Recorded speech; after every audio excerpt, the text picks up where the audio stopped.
Pour finir cette section consacrée à l'intersection et la somme de sous-espaces vectoriels, on va énoncer et prouver la formule de la dimension qui sert assez souvent. Alors d'abord l'énoncé. On se donne deux sous-espaces vectoriels V et W d'un espace vectoriel de dimension finie, E. Et dans ce cas, on peut relier la dimension de la somme V plus W avec la dimension d'intersection à travers la formule que voici. Dimension de V plus W, c'est la dimension de V plus la dimension de W moins la dimension de l'intersection. On va faire la preuve et je dois dire que cette preuve fait intervenir beaucoup des résultats qu'on a démontrés dans ce qui précède. Donc c'est un excellent moment pour faire le point sur votre compréhension du cours qu'on a déjà vu. Donc on se donne une base B0 de V inter W, on la note U1, U2, UK. Évidemment, c'est une famille libre de V, donc on peut la compléter en une base de V. Alors cette base BV, on va l'appeler U1, U2, UK donc, et puis V1 jusqu'à VL pour la compléter. Bien sûr, c'est aussi une famille libre de W, et on peut aussi la compléter en une base BW égale U1, U2, UK, W1 jusqu'à Wm de W. Alors, si on met ces deux bases ensemble, si on prend la réunion de ces deux familles, eh bien, par ce qui précède, donc on sait que on obtient une famille génératrice de la somme V plus W. Alors, dans BV union BW figurent deux fois les vecteurs U1, U2, UK. Évidemment, si on les met qu'une seule fois, ça fait encore une famille génératrice de V plus W. Et donc, c'est cette famille-là qu'on appelle B, la famille constituée de U1, U2, UK, V1, V2, VL et W1 jusqu'à WM. Donc, sans répéter deux fois les UK. Alors, on va admettre juste un instant que la famille B est aussi une famille libre. Donc, dans ce cas, B génératrice de V plus W, si c'est une famille libre, c'est une base de V plus W.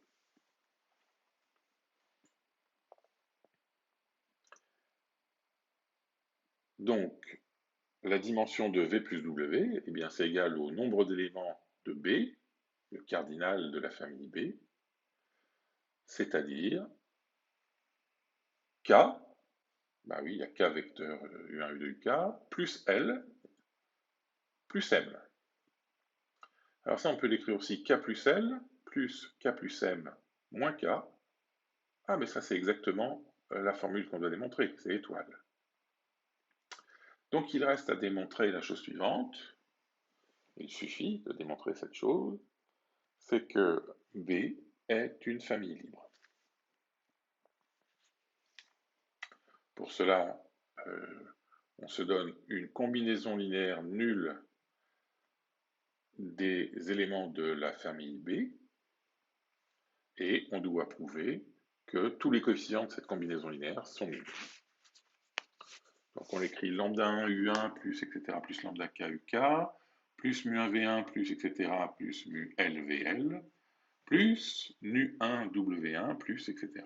nu M WM, et donc on suppose que cette combinaison linéaire est nulle. Alors je vais appeler V la somme des lambda JUJ plus mu J VJ, et W la somme des nu J WJ. Pour plus de clarté, j'ai mis ça en bleu d'un côté et en rouge de l'autre. Alors, bien sûr, puisque la somme de VW fait le vecteur nul, eh bien, V égale moins W. Mais V est dans grand V et W est dans grand W. Donc les deux sont dans l'intersection. Mais on dispose d'une base B0 de l'intersection, et donc on peut écrire V comme combinaison linéaire des éléments de B0. On va l'écrire lambda 1' U1 plus 1 plus lambda' K UK. Alors maintenant, si on fait la différence entre l'expression de V en bleu et cette expression pour V, on trouve que le vecteur nul, ça vaut lambda 1 moins lambda 1' U1 plus, etc., plus lambda K moins lambda K' VK, plus mu1 V1 plus mu-L VL. Mais ça signifie que la combinaison linéaire qu'on voit là à droite de cette égalité est une combinaison linéaire nulle, et comme la base BV est une famille libre, eh bien tous ces coefficients sont nuls, en particulier les mu-J. mu1 égale mu2 égale etc. mu-L égale 0. Alors maintenant on reprend l'expression de W. W c'est nu1 W1 plus etc. plus nu-M WM. Et grâce à la relation, la première relation qu'on a écrite, c'est aussi moins lambda 1 U1, etc., moins lambda K UK. Alors là, ce qu'on voit, c'est une combinaison linéaire des éléments de la famille BW. Comme la famille BW est libre, eh bien tous les coefficients de cette combinaison linéaire sont nuls. Donc les nu-J sont nuls, tout comme les lambda J. Alors on récapitule.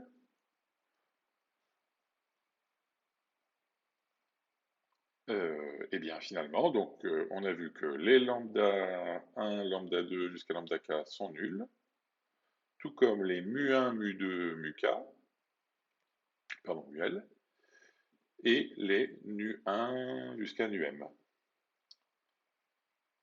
Eh bien c'est ce qu'on devait démontrer, la famille B est bien libre.